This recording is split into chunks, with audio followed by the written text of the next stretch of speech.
اگر ناشکری کرو گے تو اللہ تم سے بے نیاز ہے اور وہ اپنے بندوں سے ناشکری پسند نہیں کرتا،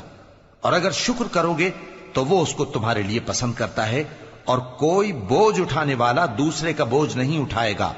پھر تم کو اپنے پروردگار کی طرف لوٹنا ہے، پھر جو کچھ تم کرتے رہے وہ تم کو بتا دے گا۔ وہ تو دلوں کی پوشیدہ باتوں تک سے آگاہ ہے۔ اور جب انسان کو تکلیف پہنچتی ہے تو اپنے پروردگار کو پکارتا ہے، اس کی طرف دل سے رجوع کرتا ہے، پھر جب وہ اس کو اپنی طرف سے کوئی نعمت دے دیتا ہے تو جس کام کے لیے پہلے اس کو پکارتا تھا اسے بھول جاتا ہے اور اللہ کا شریک بنانے لگتا ہے تاکہ لوگوں کو اس کے رستے سے گمراہ کرے۔ کہہ دو کہ اے کافر نعمت، اپنی ناشکری کے باوجود تھوڑا سا فائدہ اٹھا لے، پھر تو دوزخیوں میں ہوگا۔ بھلا مشرک اچھا ہے یا وہ جو رات کے مختلف اوقات میں زمین پر پیشانی رکھ کر اور کھڑے ہو کر عبادت کرتا